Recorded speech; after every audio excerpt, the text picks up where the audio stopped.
오늘 우리가 나누실 내 말씀은 시편 119편 1절로 4절의 말씀입니다. 시편 119편 1절로 4절의 말씀.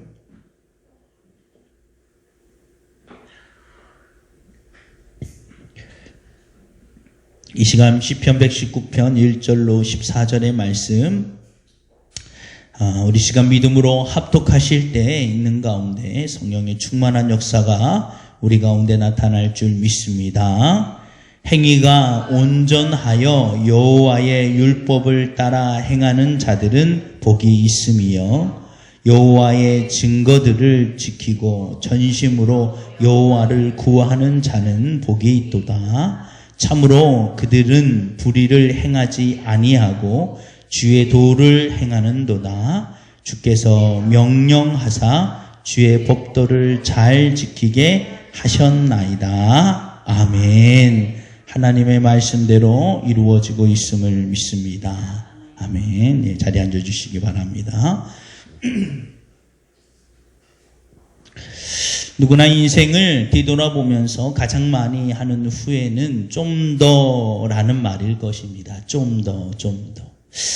그때 좀 더.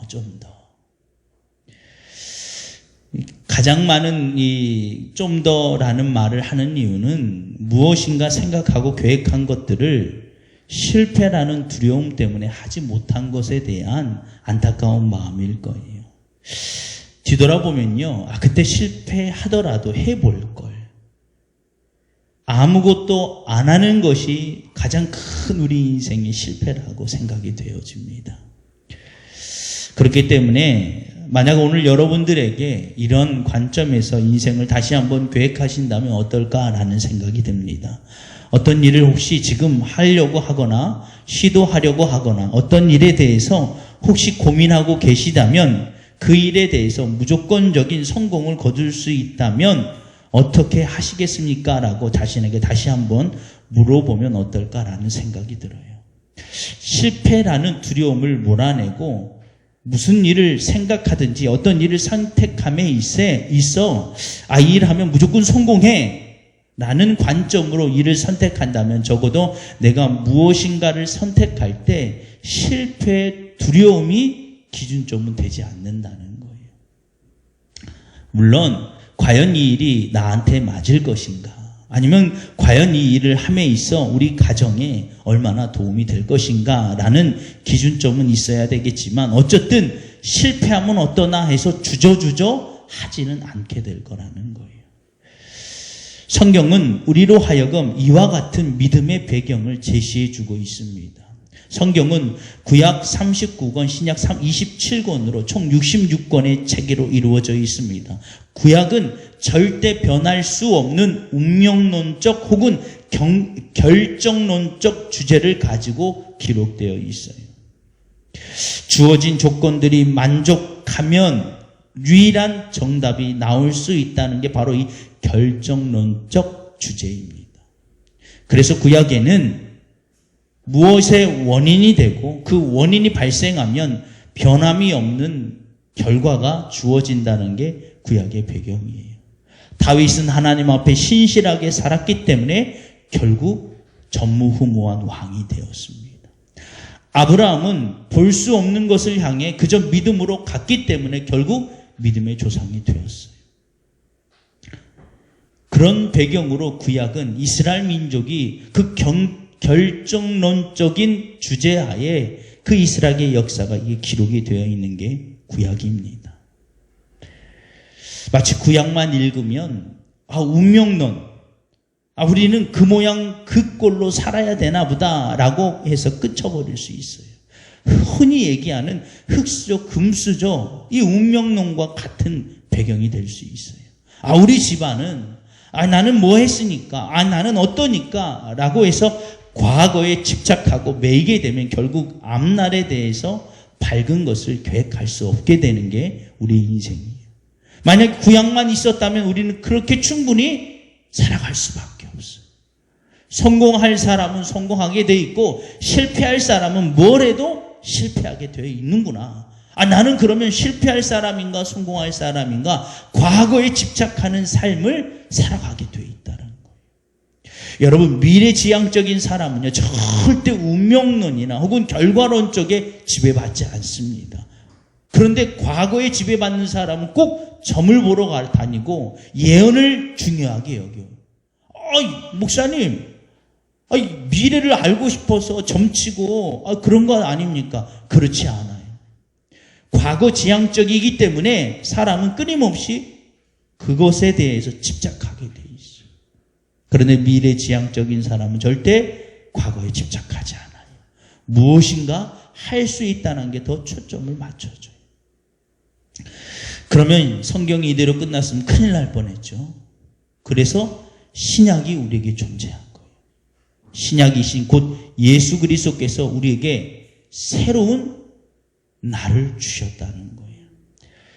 여러분, 근데 성경의 전체를 놓고 보면 우리가 잊지 말아야 될 부분이 있다면 성경은 확실히 결정론적 주제를 다루고 있어요.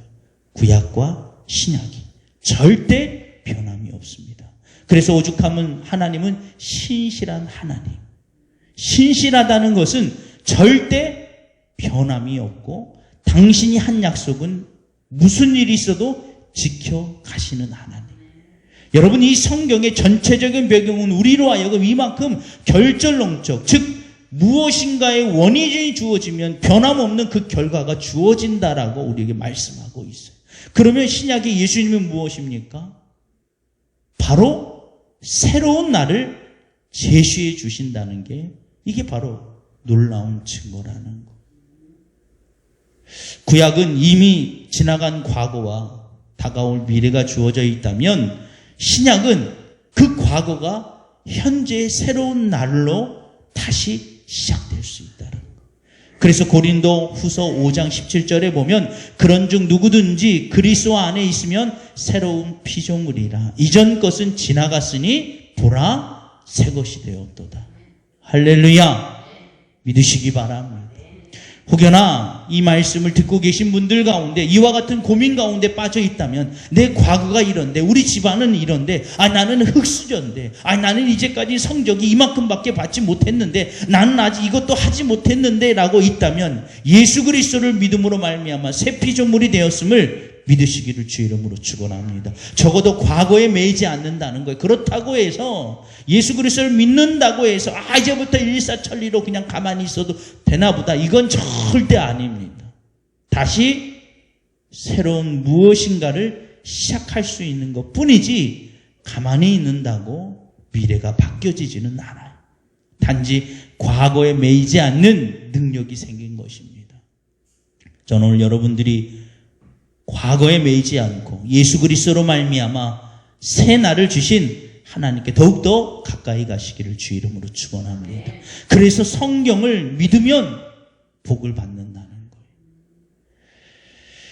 여러분, 오늘 시편 119편은 성경 가운데 가장 긴 장 가운데 한 부분이에요. 무려 176절에 해당이 됩니다. 이 119편에서 중점적으로 다루고 있는 것은 말씀, 즉 율법이에요. 다른 성경에서는 하나님을 중점적으로 말하고 있다면 119편은 하나님이 하신, 선포하신 말씀에 집중되어 있다는 것입니다. 그래서 119편을 이렇게 엑기스로 종합해보면 딱 한마디가 나와요. 말씀대로 행하는 자는 복을 받는다는 것. 할렐루야. 여러분, 이것이 우리에게 강력한 성공의 길을 혹은 복받는 길을 제시해주고 있음을 믿으셔야 돼요. 여러분, 아까 서두에 말씀드렸던 것처럼 인생에 있어서 무엇인가를 시도하지 못하는 이유는 뭐라고요? 과연 성공할 수 있을까? 과연 내가 할 수 있을까요? 그런데 이 119편에서 주어진 말씀은 뭐예요? 내 능력대로, 내 팔자대로 살지 말고 오직 말씀의 반석 위에 세워가라는 거예요. 그러면 복을 받게 되어 있다라고 우리에게 선포하고 계십니다. 이 뇌를 연구하는 학자들에 의하면 우리 뇌는 강력한 착각을 하는 능력이 있다는 거예요. 아마 지금 이 설교를 듣고 있는 여러분들 가운데서 지금 생상만으로도 몸에 변화가 생길 수 있어요. 여러분 앞에 지금 있진 않지만 아주 시디슨 레몬이 있다고 생각해 보세요. 레몬을 반을 쪼개서 그 입에서 시디신 레몬을 입속에 넣었다고 생각해 보시기 바랍니다. 아마 지금 누구나 입 안에서 침이 갑자기 분배되는 것을 느낄 수 있어요. 이 모든 역할은 뇌의 활동이에요. 우리 뇌는 착각을 일으켜서 우리 몸의 신체적 변화를 가져올 만큼 강력한 능력이 착각의 능력이에요. 이 말 뜻은 뇌를 변화시켜주면 우리 몸에서는 우리가 전혀 상상할 수 없는 능력이 발휘되기 시작한다는 거예요. 하나님은 그걸 너무나도 잘 알고 계시기 때문에 하나님이 우리를 그렇게 만드셨기 때문에 말씀을 지켜 행하는 자가 복을 받는 나라고 말씀하고 계십니다. 왜 그렇습니까? 말씀은 우리로 하여금 끊임없이 믿음을 부여하고 있기 때문에 그래요. 나 자신에 대한 믿음, 내가 할 수 있는 것에 대한 믿음, 더욱더 궁극적으로는 이 모든 것들을 하나님이 다 운행하고 계신다는 믿음을 우리에게 주신다는 것. 그로하여금 그 하나님이 계심으로 내가 무엇을 하든지 내 인생에 실패란 없다라는 거예요. 여러분, 인생에 실패는 없습니다. 단지 우리가 어떤 일에 대해서 그 일을 내가 원하는 만큼 하지 못하면서 그로 인하여 얻어지는 분명한 교훈이 우리에게 주어진다는 거예요. 실제로 우리가 갓난 아기에서 어린이 성장해 가는 과정을 보면 모든 것이 다 실패의 연속이에요. 여러분, 우리가 잘 알겠지만 어린아이들이 태어나서부터 걸을 수 있습니까? 길 수 있습니까? 아니, 처음에는 뒤집기도 못해요. 수많은 실패에 반복해요. 계속 실패합니다. 뒤집으려다 그러다가 1000번 가운데 한 번 딱 성공하면서 그 다음부터 계속 성공합니까? 그렇지 않아요. 또 다시 실패하지만 이 아이가 교훈을 얻기 시작해요. 하면 되는구나. 그러니까 우리 몸 안에는 하나님께서 말씀 가운데 부여하신 대로 수많은 실패를 거듭해서 얻어내는 능력이 우리 안에 있음을 믿으시길 바랍니다. 이게 바로 믿음에 대한 확고한 의지. 걷는 건 어떻습니까? 처음부터 걷습니까? 아니, 처음에 기는 것부터 하잖아요. 수많은 반복의 실패를 계속 합니다. 넘어지고 또 넘어지고 또 넘어지고 또 넘어지고 또 넘어지고. 이럴 때 아이가 난 한 번 실패했다고 나는 안 되는 사람인가 보다 하고 그만뒀으면요, 평생 걷지 못해. 그런데 이 지구상에 태어난 아이들 가운데 걷지 못하는, 물론 장애가 있거나 특별한 사고가 없는 이상 다 걷게 돼 있어요. 왜 그럴까요? 한 번 걸어서 성공해서 그래요? 그렇지 않아요. 우리 몸 안에 하나님이 말씀의 능력으로 심어주신 게 무엇이냐면 무엇을 하든지 할 수 있다라는 강력한 믿음을 부어 넣어주신 거예요. 누가 교육했습니까? 여러분, 갓난 아기가 듣지 못하는데 야 임마 너는 있잖아 나중에 뛰기도 하고 걸을 수도 있어, 알았어? 그러면 아기가 알아듣나요? 말도 못하는 아이가 무슨 말을 알아들어요? 하나도 못 알아들어요. 교육이 안 돼요. 그런데 어떻게 합니까? 아이는 스스로 수많은 반복을 통해서 끊임없이 해낸다는 거예요. 여러분, 이것은 하나님이 우리를 그렇게 만드셨음을 믿으시기 바랍니다. 우리 몸에는 이미 하나님께서 성공할 수밖에 없는 수많은 실패를 거듭하면서도 포기하지만 않는다면 결국 무엇인가를 이뤄낼 수 있는 강력한 유전자, 즉 하나님의 말씀을 심어두셨다는 거예요. 여러분, 지금은 우리가 무엇인가를 실패했다고 두려워할 것이 아니라 하나님이 모든 것들을 진행하고 있음을 믿음으로 말미암아 그것을 향해 나아가시기를 주의 이름으로 축원합니다. 그것이 우리를 향한 하나님의 분명한 계획하심이라는 거예요. 여러분, 그래서 오늘 말씀에서 우리에게 분명히 주어지는 게 말씀으로 행하는 자는 복을 받는다는 거예요. 그래서 오늘 시편 119편에서 중점적으로 다루는 이 말씀, 즉 율법이라는 말이 여러 가지 종류의 다른 언어로 되어 있어요. 우리가 가장 일반적으로 쓰는 말은 이 토라입니다. 토라. 율법의 원어적 보면 토라. 던지다, 화를 쏟아 뜻의 동사 야라에 유래된 교훈, 명령, 법, 율법을 칭하는 말이 이 토라예요. 그뿐만 아니라 119편은 율법이라는 말을 다른 말로 에드라는 말로 말하고 있어요. 에드는 반복해서 말을 하다 혹은 증거하다 뜻의 동사 우두에서 유래된 말로 증거, 증인, 근거를 둘 말하고 있어요. 그것이 또 세 번째는 데라크, 밟다, 길을 가다라는 뜻의 동사 다라크에 유래된 말로 방법, 길, 관습의 뜻이 말이 율법의 다른 뜻이 또 기록이 되어 있습니다. 또 한 가지는 피쿠딤이라는 만나다, 조사하다, 벌하다 뜻의 동사 타카드에서 유래된 말로 명령, 법도, 교훈의 뜻의 일반적인 말로 기록된 것도 있어요. 이 외에도 5가지가 더 있습니다. 119편에서는 주구장창 반복되는 말이 율법이에요. 하나님의 말씀이 율법이다라는 거예요. 그냥 듣기 좋은 소리를 하는 게 말씀이 아니에요. 내가 좋아하는 말만 주워 듣는 게 말씀이 아니라 율법이라는 거예요. 지키지 않으면 어떻게 됩니까? 벌을 받게 돼 있어요. 그게 119편에서 우리에게 끊임없이 주어지는 것이 하나님의 말씀이 율법이라는 거예요. 만약 여러분들 가운데 지금 정말 시한부 인생에 큰 암이 몸에 있다고 생각해 보세요. 그리고 병원에 가서 이제 진단을 받고 의사 선생님의 말을 들어요. 말을 들을 때 딴 생각할 수 있습니까? 그런 사람은 없어요. 있을 수가 없어요. 지금 의사의 말 한마디 한마디가 뭐예요? 곧 나에게는 생명과 직결된 거예요. 그래 의사가 처방을 내려줘요. 어떻게 어떻게 하라고. 그거 잊어버릴 수 있어요? 아마 못 잊어버려요. 그가 죽는 한이 있어도 그 말을 못 잊어버려. 저기 환자분 있잖아요. 아침에는 이렇게 먹고 아침 먹은 후에는 이 약을 이렇게 드시고요. 약을 드신 후에 조금 있다가 이 약을 드시고요. 이 약 드세요. 여기 약봉지가 여러 개 있는데 아우 선생님 약봉지가 여러 개 너무 귀찮아요. 좀 하나만 주세요. 이렇게 말할 수 있어요? 그런 사람은 없어요. 10개면 10개, 100가지면 100가지 주는 대로 순서대로 그거 다 기억하지 못하니까 사진도 찍고 글로 적고 막 할 거예요. 왜요? 유일한 방법이니까.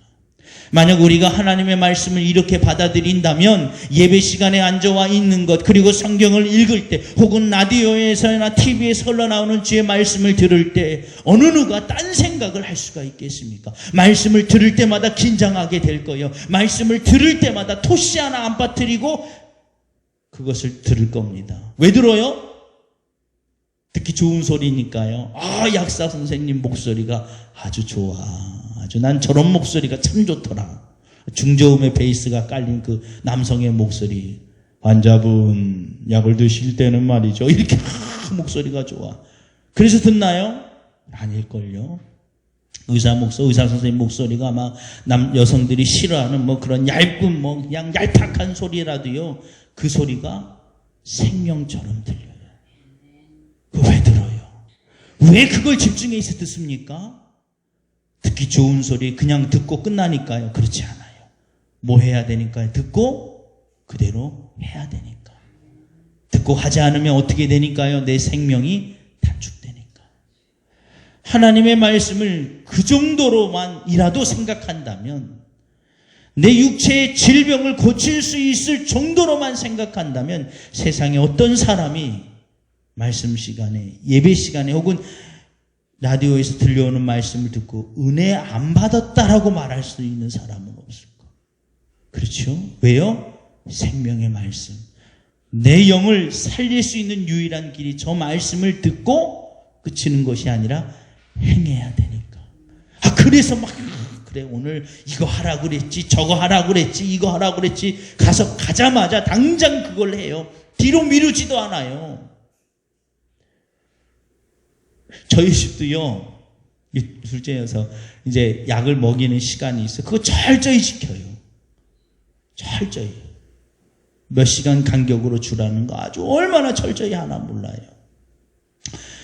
그래서 보면요, 병원에 가면 그 어떤 부모도 자녀의 질병 때문에 간 부모는요, 그 그 의사 앞에는요, 세상 그렇게 겸손할 수가 없어요. 뭐 세상에서 뭐였다, 뭐 회장이다, 뭐 돈을 얼마 벌었다, 뭐 주먹을 좀 쓴다 해도요, 자식의 질병 때문에 병원 의사 앞에 앉아있는 사람은 세상 그렇게 겸손해요.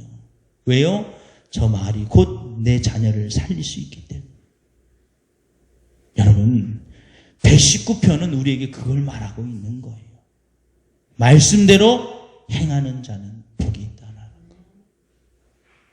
그래서 시편 119편은 176절에 해당이 되지만 8절씩 해서 22문구로 나눠져 있어요. 그래서 이것을 22문구로 나눠져 있는데 그 22연을 각 연의 첫 단어가 히브리어 알파벳 순대로 기록이 되어 있어요. 왜 그랬을까요? 이걸 흔히 답관체라고 합니다. 답관체는 무엇인가를 암송하기 쉽게 글을 써내려 간 거예요. 우리 예전에 화학기호 외울 때나 수학 공식 외울 때 노래 부르면서 외운 거 있잖아요. 이렇게 다 기억이 나는 게 없는데 그렇게 외우잖아요. 그거 왜 그래요? 외우기 쉽게. 이 119편도 이렇게 긴 176절이나 되는 것을 다 암송하게 만든 거예요. 왜 그랬을까요? 아까 말씀드린 것처럼 말씀이 중요하니까. 말씀이 유일한 길이에요. 이스라엘 민족에게 성공하거나 그 인생 가운데 허무하게 살지 않는 방법이 있다면 그건 말씀대로 살아가는 거예요. 그래서 오늘 말씀에서도 그것을 말하고 있어요. 그래서 119편 1절에 행위가 온전하여 여호와의 율법을 따라 행하는 자들은 복이 있음이요 라고 밝히고 있습니다. 여기서 온전하다라는 말은 탐함이라는 말로 더 이상 흠잡을 데가 없어 완벽하게 준비된 상태를 가리키는 거예요. 즉 행위가 온전하여 여호와의 율법을 따라간다는 것은 그냥 대충 흘려 듣는 것이 아니라 혹은 지킬 건 지키고 말 것은 말고 내 마음에 든 건 지키고 내 마음에 안 든 건 그냥 흘려보내는 것이 아니라 온전하다라는 말은 탐함으로써 더 이상 흠잡을 데가 없을 만큼 완벽하게 준비된 상태. 포기해야죠. 진짜 이 상태로 돼야 된다면 우리 다 포기해야 돼요. 저를 포함해서 여기 어느 누구도 완벽한 상태가 될 수가 없어요. 그러면 왜 그렇게 했을까요? 너 복 받지 마라. 니네 상태가 니네 주제 갖고는 복 못 받아. 야, 이렇게 할 수 있어? 하지도 못하면서 그냥 니네는 팔자다 생각하고 그냥 저주받는 거야. 이게 아니에요.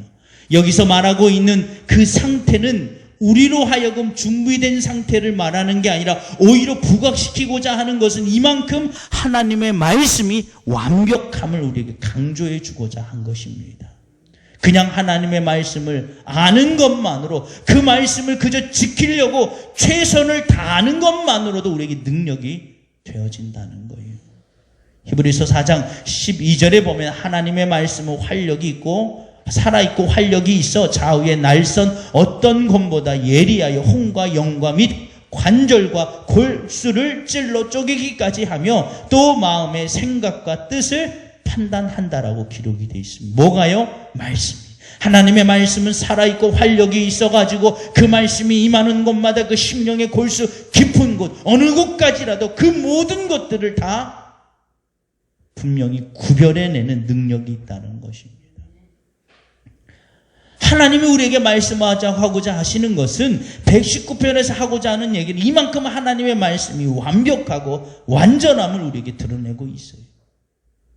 그러면 이런 자들에게 이런 말씀을 우리가 어떻게 해야 됩니까? 2절 3절에서 제시하고 있습니다. 2절에서 여호와의 증거를 지키고 즉 여호와의 말씀을 지키라는 거예요. 할렐루야. 이 여호와의 말씀을 지키라는 말, 이게 첫 번째예요. 말씀을 어떻게 행할까? 그것도 중요하죠. 그런데 그보다 먼저 선행돼야 될 건 여호와의 증거들을 지키라는 거예요. 할렐루야. 지키시기를 주 이름으로 축원합니다. 여러분, 요즘 들어서요, 사회의 포괄적 차별금지법이 굉장히 많은 이슈가 돼요. 왜 이슈가 되는 줄 아세요? 이거는 왜 이슈가 되냐면 믿는 사람들 안에서도 두 파로 나눠져 있기 때문에 이슈가 되는 거예요. 같은 기독교 교회 안에서도요, 이거를 찬성해야 된다, 이거를 금지법을 반대해야 된다라고 주장이 갈려요. 또 이름만 들어도 알만한 목사님들이 이걸 찬성하는 분도 있어요. 이 포괄적 차별금지법을 찬성해요. 왜요? 왜요? 성경이 차별하면 안 된다고 했으니까. 맞아요? 틀려요? 맞죠? 맞아요. 성경은 분명히 차별함이 없어요.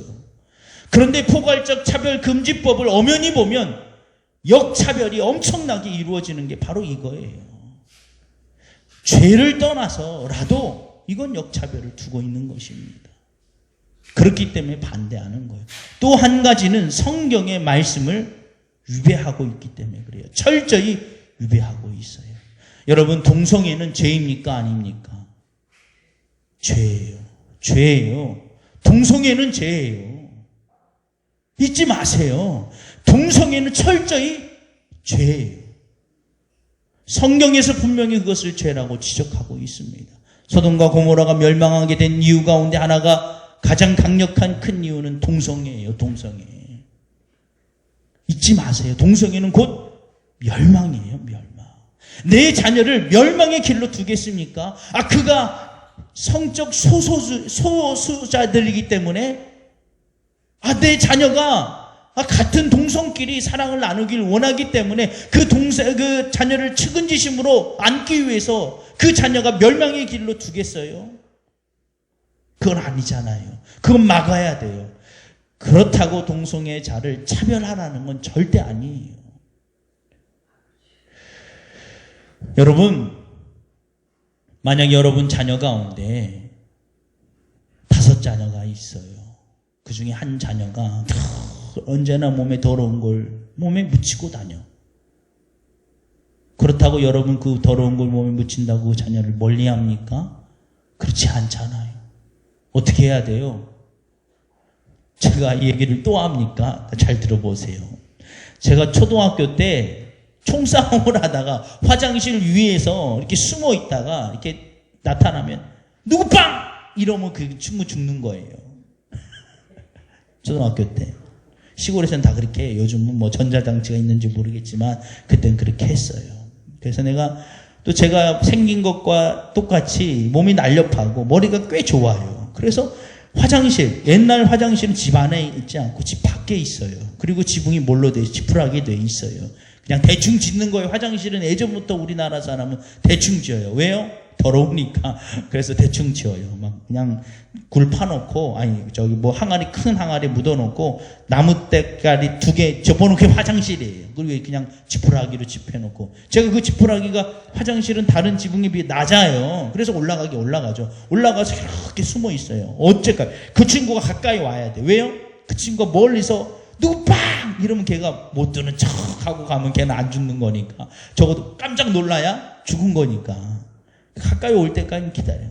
여기 오니까 이제 신났다 싶어가지고 팍 일어나고 누구 한데 쑥 들어갔어요. 화장실에 푹 빠졌죠. 똥동이 그대로 빠진 거죠. 몸이 절반까지 빠져가지고 그래도 구사일생으로 하나님이 여기 강단에 세우려고 그때 살려주신 거예요. 만약에 그때 그대로 그냥 몸까지 다 들어갔으면 죽었어요. 왜냐하면 시골 화장실은 깊어요. 그나마 똥통에 똥이 가득 차 있었으니까 덜 빠진 거예요. 비어 있었으면 아마 죽었을 거예요. 근데 살았어요. 제가 이렇게 막 묻혀가지고 집에까지 걸어가는데 그 친구네 집에서 집에까지 걸어가는 길이 적어도 10분을 걸어가요. 시골 사람들이요. 그전에는 막 저희 친척집도 몇 군데 지나가고 몇 번 봤는데도 아무도 저를 가까이 안 와요. 왜요? 냄새나니까. 그런데 저희 엄마만은 딱 그 엄마 집에 저희 집에 갔더니 엄마가 막 뛰쳐나오면서 어디서 그랬냐고 그냥 그걸 끌어안고 얼른 수도가 가서 막 그걸 손으로 다 똥을 긁어내고 씻겨요. 뭐 하니까? 사랑하니까. 동성애자들 끌어안아야죠. 안는 이유는 뭐예요? 안는 이유가 뭐냐고요? 씻기려고요. 그 똥에 묻었는 거 안는 것까지 성공하는데 그대로 두면 어떻게 돼요? 죽어요. 똥똥 올라 죽는단 말이에요. 여러분, 우리가 진짜 그들을 사랑하는 거는 사랑하는 방법은 동성애자들을 끌어안고 동성애 죄를 씻겨내게 하는 거예요. 그러려면 어떻게 해야 돼요? 동성애는 죄다. 똥은 더럽다라는 것을 먼저 우리가 인정해야 되는 거예요. 그런데 잘못된 목사님들이 잘못된 생각으로 이 포괄적 차별금지법을 찬성해요. 내가 언제 찬성했냐? 언제 찬성했냐? 아무 말 안 했을 뿐이다. 그것도 찬성한 거 아닙니까? 말을 해야죠. 적어도 그 위치에 있는 사람이라면. 저 아무리 이렇게 떠들어도요, 이슈가 안 돼요. 그런데 그런 분들은 딱 한마디 하면 이슈가 돼요. 엄청나요, 막. 저는 아무리 떠들어도 아직까지는 그래요. 그래서 막 말할 수 있는지 모르겠지만, 여러분, 우리 잊지 마세요. 상황윤리나 상황 논리에 의해서 말씀이 바뀌질 않아요. 말씀은 늘 언제나 변함이 없어요. 그래서 하나님은 우리에게 여호와의 증거를 지키라는 거예요. 할렐루야. 어느 목사님이 말했기 때문이 아니라 그 목사님이 하나님의 말씀을 따라 살기 때문에가 정답이에요. 그 목사님이 말한 건 무조건 맞아. 이건 이단이에요, 이단. 그 이단이라니까요. 그 목사님은 교회를 이렇게 부흥시켰고, 막 과거에 막 이랬대. 그거 이단이에요. 그대로 그것만 믿는다면, 그런 큰 교회가 이단이 아니라는 게 아니라, 적어도 그 목사님이 어떤 걸 했는지 상관없이, 그 목사님이 하나님의 말씀에 철저히 지키고 순종해. 이게 정답인 거예요. 근데 요즘은 이게 뒤집히고 있어요. 여러분, 그래서 마지막 말세에 드러난 것 가운데 하나가 뭐예요? 참 목자를 만나는 것이 복이라는 거예요. 참 목자는 뭡니까? 말씀을 지켜 행하는 자. 그러면 말씀을 지키는 게 딱 두 가지 방법이 나와요. 첫 번째는 전심으로 여호와를 구해하기를 주 이름으로 축원합니다. 여호와 이름을 구해야 돼요. 여러분, 하나님의 말씀을 지키는 방법 가운데 하나가 있다면 여호와를 구하는 거예요. 하나님을 끊임없이 구해야 돼요. 그러면 어디가 절실해집니까? 여호와의 말씀의 음성 듣기를 더 사모하게 된다는 것입니다.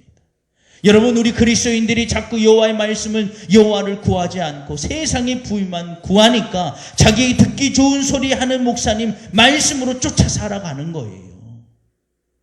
지금이 회개할 때인데 회개는 구하지 않고 그저 복만 강조하는 곳으로 찾아가게 돼 있어요. 여러분, 그래서 우리는 전심으로 여호와를 구해야 돼요. 여기서 말하는 전심으로라는 것은 오직 한 가지, 하나의 마음으로 구하는 거예요. 하나님도 좋고 덤으로 잘 사면 얼마나 좋습니까? 하나님도 좋고 높은 자리에 올라가면 좋지 않습니까? 하나님도 좋고 자녀가 잘 되면 얼마나 좋습니까? 이건 온 전심으로가 아니에요. 오직 하나님을 구한다는 것. 그것과 나와 상관없이 오직 그것, 하나님을 구하시기를 주 이름으로 축원합니다. 여러분, 세상에 소망이 없습니다. 여러분, 아무리 돈을 많이 모아보세요. 그것이 절대 우리의 소망이 될 수가 없어요. 마지막 순간에 다 내려놔야 돼요. 그것을 빨리 깨닫는 게 더 은혜입니다. 나이가 한참 들어서요, 그걸 깨달으면 돌이키기가 참 힘들어요. 제가 지난주에도 어떤 분들하고 잠깐 얘기하게 됐는데, 오랜 세월 동안 자신이 맡은 일에서 최선을 다하다가 이제 곧 은퇴하기 남았어요. 근데 그분이 뒤를 돌아보면서 아무리 살아도 후회만 남아요. 그리고 은퇴하고 나면 어떻게 되는 줄 아십니까? 허무해져요. 몸은 일에 온전히 습관처럼 젖어 있어요. 아침에 눈을 떠가지고 옷을 입고 출근하고 그랬던 것들이 이제 40년을 그렇게 왔는데 그걸 다 그만둬봐요. 좋지 뭐, 돈도 많으니까 막 열심히 돈 쓰고 돌아다니. 여러분, 그것도 일순간 어느 정도 지나면요, 끝이 없어요. 이 소망이 없어요. 여러분, 인생 일대 최대 행복은 예수 그리스도를 만난 저와 여러분임을 믿으시기를 주 이름으로 축원합니다. 여러분, 이게 소망이에요, 소망. 세상의 모든 것은 다 붓속으로 얻는 것입니다. 여러분, 하나님의 나라에 소망을 두시기를 주 이름으로 축원합니다. 그냥 예수 그리스도가 모든 것이 되면 돼요. 전심으로 구하시기 바랍니다. 마지막 한 가지는 3절에 불의를 행하지 않고 주의 도를 행하는도다. 이건 삶의 생활의 습관을 말하는 거예요. 여러분, 우리가 말씀을 지켜 행하는 소극적인 방법은 불의를 행하지 않는 거예요. 불의를 행하지 않는 것, 죄를 짓지 않는 것, 남을 속이지 않는 것, 범법 행위를 하지 않는 것, 이건 소극적인 거예요. 이것만 했다고 다 한 게 아니에요. 어떤 사람은 그런 말을 하는 사람이 있어요. 전도도 안 하고 선교도 안 해요. 그런데 자기는 잘한다는 거, 뭘 잘하냐? 나는 불법을 행하지 않았다는 거. 이거는 온전한 게 아니에요. 소극적으로는 불의를 행하지 않는 것이고 적극적으로는 주의 도를 행하시기를 주 이름으로 축원합니다. 그냥 내가 나쁜 사람이 안 됐다는 것만 만족하지 마시고 하나님의 말씀을 따라 행하는 저와 여러분이 되기를 주 이름으로 축원합니다. 여러분 삶 가운데 끊임없이 말씀이 우리 삶 가운데 그대로 실현되는 것을 한번 경험해 보시기를 주 이름으로 축원합니다. 그럴 때 우리 삶 가운데 하나님의 놀라운 말씀의 복이 실제적으로 임하는 걸 느끼게 돼요. 말씀대로 살아가는 거 어려워요. 왜요? 아까도 얘기했던 것처럼 실패하면 어떡하지? 잃어버리면 어떡하지? 그래서 첫 번째 근거를 두라고 했잖아요. 무조건 성공한다의 근거를 두고 한번 말씀대로 살아보시기 바랍니다. 당장 손해가 되더라도 말씀에 유예된다면 그것을 하지 마세요. 그러나 말씀에 맞다면 손해가 되더라도 그 일을 해보시기 바랍니다. 성경에서 분명히 약속하고 있어요. 말씀을 따라 행하는 자는 복이 있나니. 여러분, 결론은 해당돼서 4절에서 이것을 결국 주께서 명령이라고 말씀하고 있습니다. 선택이 아닙니다. 우리를 향한 하나님의 명령인 것입니다. 우리가 온전히 이처럼 말씀을 따라 살아갈 때 그것을 행하고 그것을 받는 복이 하나님의 명령이라는 거예요. 결국 이 말씀에서 우리에게 주어지는 복은 뭐예요? 하나님의 나라에 들어가는 거예요. 선택이 아니에요. 착각하시면 안 돼요. 내가 믿고 안 믿는 거 선택이다? 그건 착각하는 거예요. 선택이 아니에요. 이미 우리에게 주어진 명령입니다. 내가 그것을 하지 않으면 영원한 영생의 영벌에 이르게 되는 거예요. 여러분, 사람은 누구나 두려움을 갖고 있어요. 왜 두려워할까요? 여러분, 죽음을 왜 두려워할까요? 흔히 믿지 않은 사람들이 얘기하는 것처럼 죽으면 그만이다. 그렇지 않기 때문에 두려워하는 거예요. 우리 사람은 누구나 인간적으로 이 감지를 해요. 두려움에 대해서.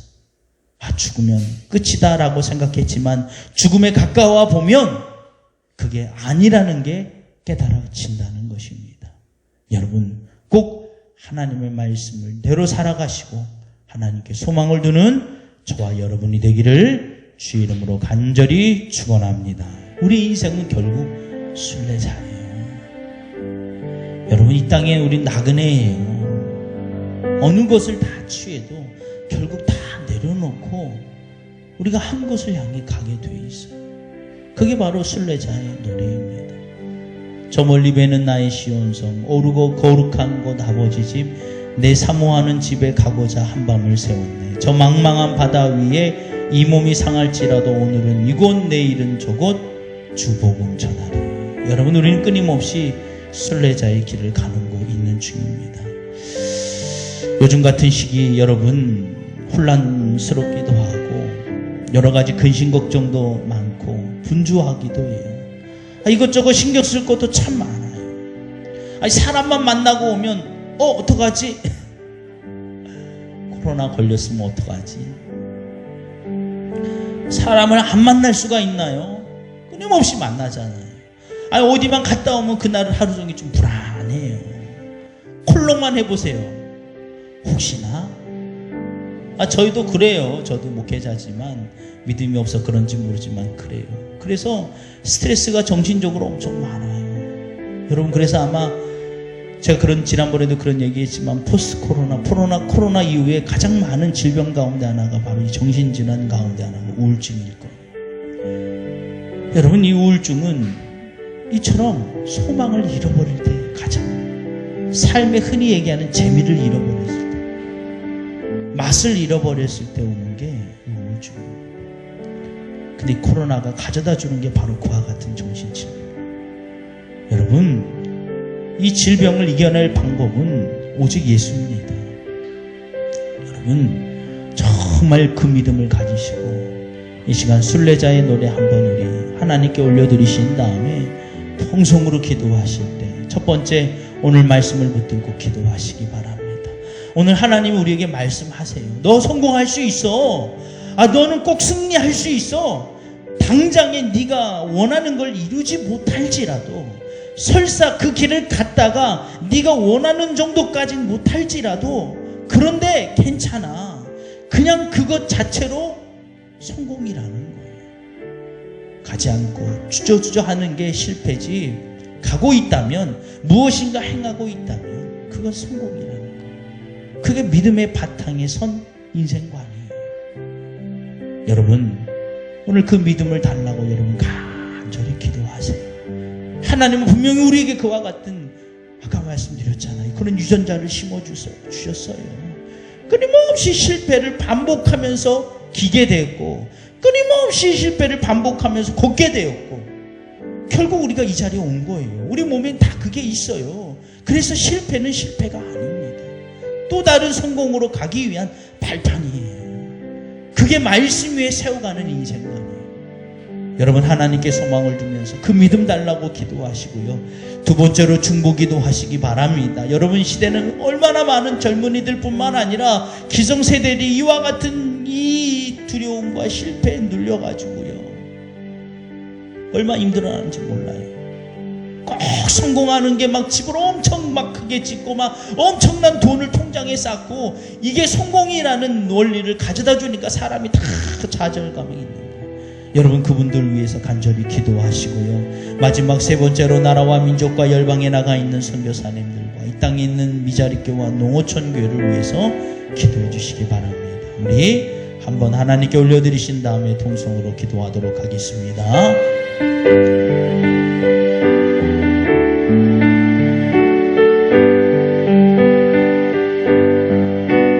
저 멀리 배는 나의 시온성,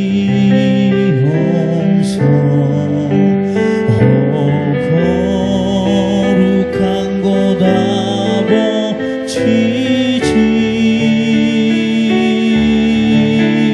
내 사모하는 집에 가고자 한 밤을 새웠네.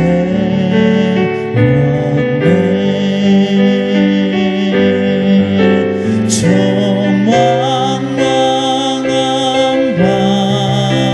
바다 위에 이 몸이 상할지라도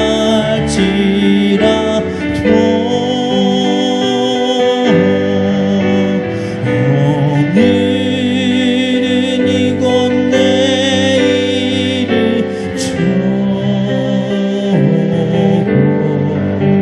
주 복음 전하리.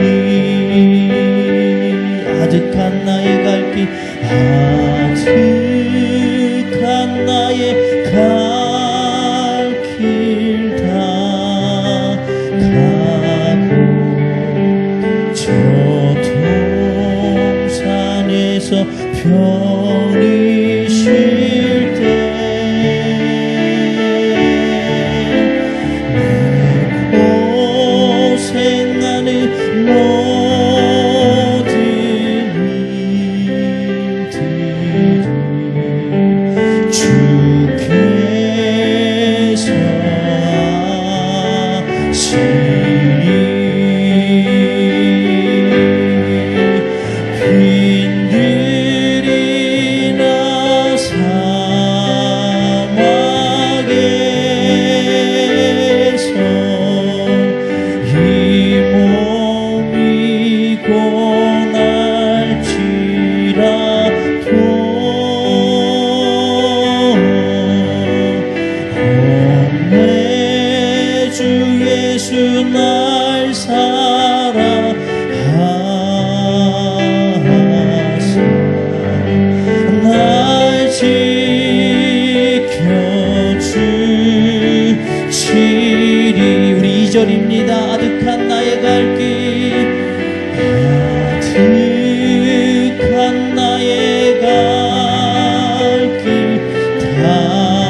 저 동산에서 편히 쉴 때 내 고생 안에 모든 일들을 주께서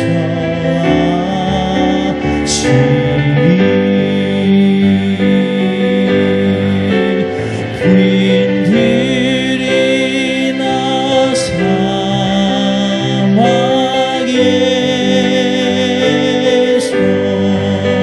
이 몸이 고날지라도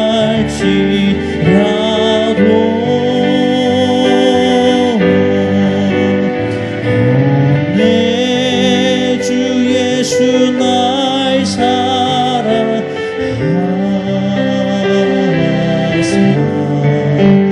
날 지켜주시.